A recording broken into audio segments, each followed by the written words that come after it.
Okay, hello everybody, good morning. So here's me and Skylar, we're knocking a few trees down. Skylar's getting in the swing of learning how to cut timber. And he's doing a right nice job. He's taking his time, being very methodical, which is important. The speed will come as time goes on, but I'm very proud of him. He's doing real good, and I'm glad I was able to get this on video.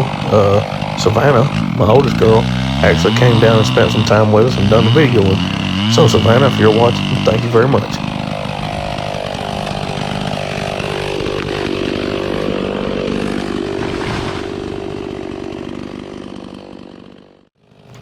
Okay, now here Skylar's going to judge the side lean and forward lean by looking up there. He's judging his tree, going to figure out exactly what's going on. Now he's going to put his notch in and set it up to go in the hole.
Now I'm set up over behind him, just out of tree length distance from him, over behind him there, and I can kind of keep an eye on him. But y'all, to be honest with you, this is really his first time, his first few trees that he's cutting on his own. Now I've been with him and supervised him and kind of taught him, how to go, but really and truthfully, this is really his first time on his own, and he's doing real good. He's very methodical. Slow and takes his time, and that ain't a bad thing, cutting timber.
Now, I told him to take care of his sister and make sure that she's out of the way whenever he releases a tree. So that's what he's doing here. He's motioning to her to let her know which way the tree's going. Now, y'all, logging statistics state that while cutting timber, 80% of the fatalities that happen while cutting timber normally occur within 15 feet of the stump. So I've always taught him that whenever he releases a tree to run away from it like he does here. Don't stand there and watch it, but get out of that 15-foot zone, and your chances of survival increases dramatically. Now here is me. I'm cutting this red oak here behind me. I want to swamp around a little bit and clean up, get to where I can see what was going on and where y'all can see too. I'm actually missing my big saw. I'm having to use one of my 46s instead of my 66. Yesterday I was cutting a big pin oak, and a nose sprocket bearing come apart in the bar. And I haven't been able to get a bar just yet, but hopefully tomorrow.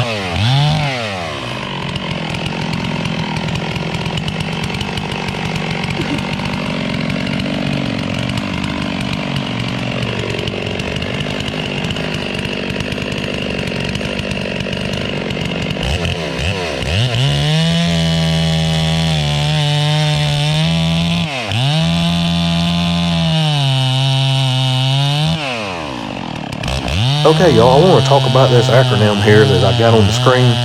It's the acronym that we use for cutting timber. It's called HELPS. The H is for overhead hazards, any kind of dead limbs or tops that might be in the tree or adjoining trees where it's going that might sling them back at us. You always want to check for overhead hazards.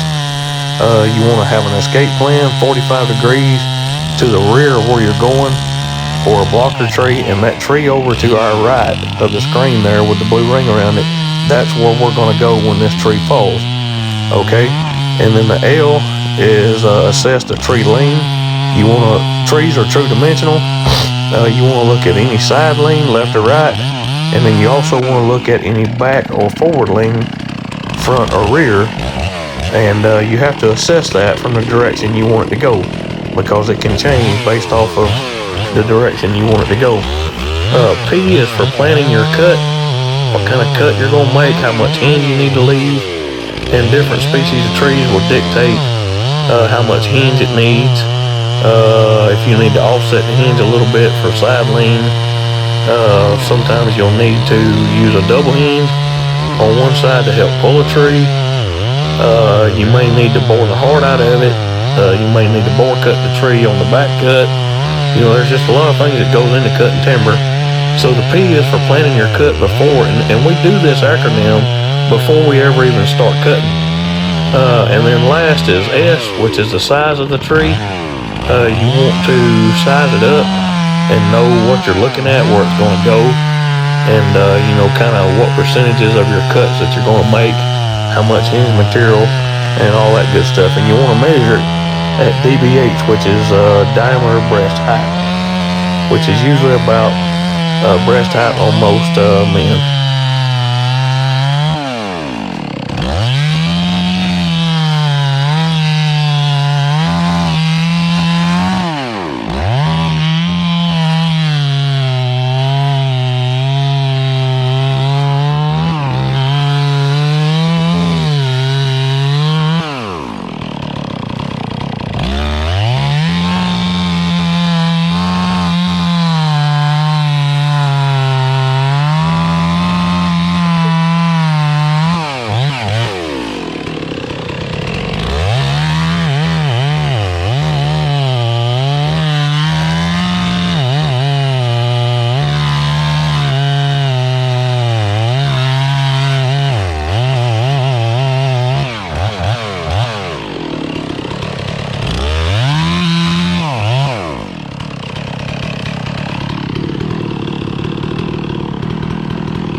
Now, y'all, most all the trees we cut are hardwood trees. We don't do no kind of softwood, pine, nothing like that.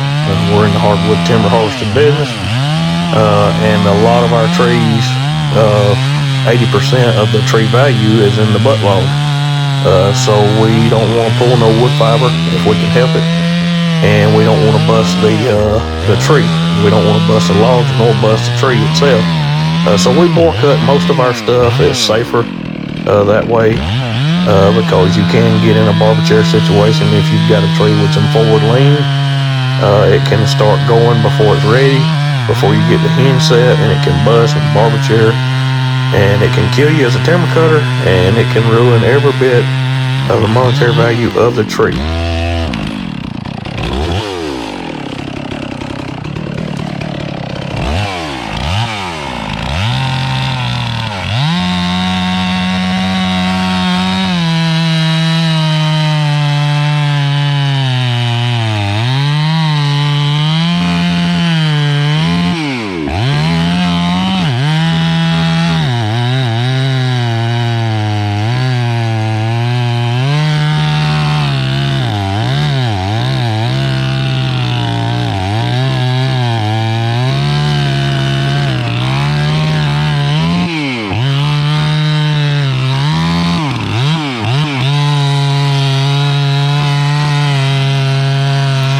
We try to put safety above all else for our animals, for ourselves, and bore cutting the trees is one way to do that.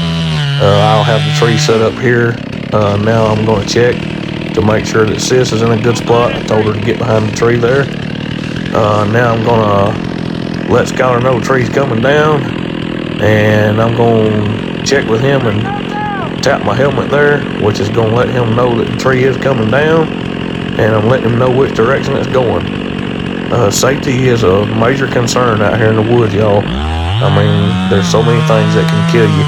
The beauty of bore cutting these trees is that you can have it set up, have the hinge already set, and leave a trigger on the back. A piece of meat holding it. Clear your drop zone. Make sure everybody's out of the way, then just snip the back and down she comes. Now, my philosophy is on wedges. It's better to have them and not need them than need them and not have them. Even though the tree's got a little bit of forward lean to it, you can't never tell. Stranger things have happened. So it's best to always have a wedge in there if you can help it. Alright, let's snip this hinge and put this thing on the dirt.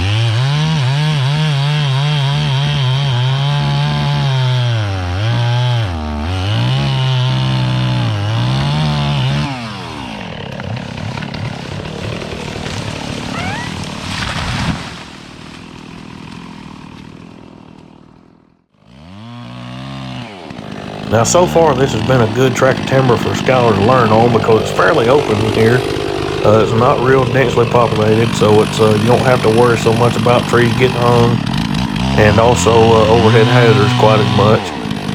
So it's a little bit easier on him. You don't have to overload his little red wagon at one time, if you know what I mean. With it being open and whatnot, the value of the timber also, it being a lot of post oak and sweet gum and pin oak and stuff like that, the value of it's not real high timber.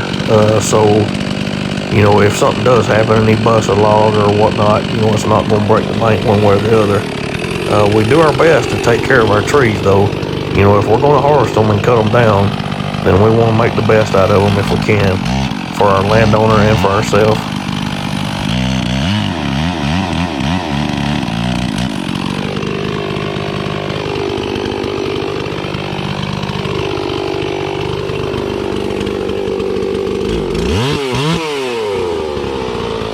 Now here he's going to practice a little technique of boring the heart out on the front side, just to keep from pulling wood fiber.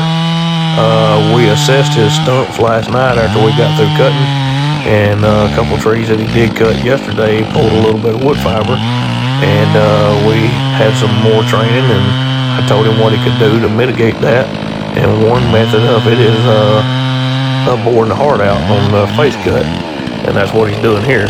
He gets that heart material out, and is less likely to pull wood fiber.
Now, believe it or not, y'all, there is a method to the madness on which way we want these trees to go. We try to work a track of timber from the back to the front so we don't have to go back through our tops. We're also trying to throw most of the tops kind of on top of each other so it'll be easy for the dozer to clean up whenever we're done. And also, we've got to make it where we can get in here and get all this timber out, as we cut it. So there is a method to the madness here. Now, sis couldn't get a perfect shot of both of us at the same time because she was pushed for time as far as daylight is concerned. So she was just kind of going back and forth between us, trying to get, some moments of what we're doing, and we could share with you all.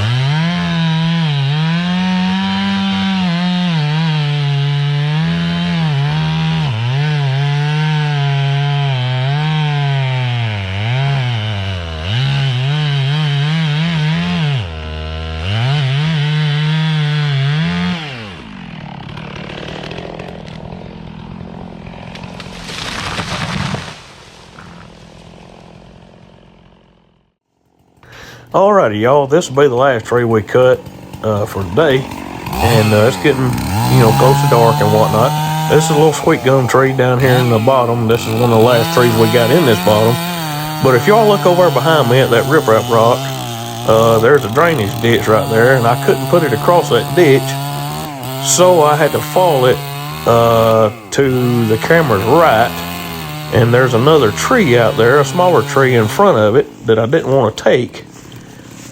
So what I did, I knew I was going to have to kind of scrub by that little tree, and I didn't want to tear it all to pieces. So what I did is I set this sweet gum up to roll. I've cut a little bit of the hinge off on the side that I'm on.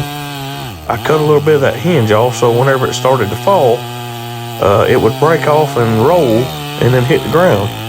And y'all can see here kind of how it works. You got to have some experience doing this because you got to know how much hinge to cut off. And different species of trees act a little different, so you kind of got to have some experience, and I don't always get it exactly right. Sometimes it works out perfect, and then sometimes it's kind of like this situation here. Now, one other thing I want to tell y'all about bore cutting, when you're bore cutting, you always want to start on the bad side and end on the good side. In other words, start on the side that's got the lean, and that tree is leaning just toward me just a little bit, not much, but a little. But you always want to start on the heavy side or the leaning side, and then bore cut, and then work your way around. Now, if you got a long enough bar, it ain't a big deal. You just start on the good side and plunge all the way through and set your hinge and come out the back. But here, this sweet gum's a little bigger than my bar on this 46, so I had to double cut it. So you start on the bad side and then on the good side.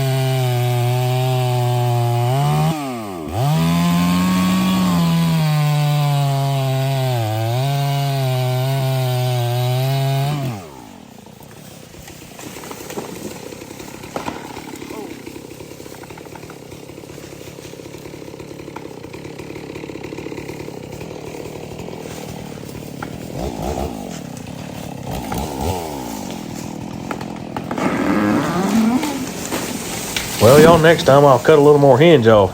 Thanks for watching, and y'all have a good one.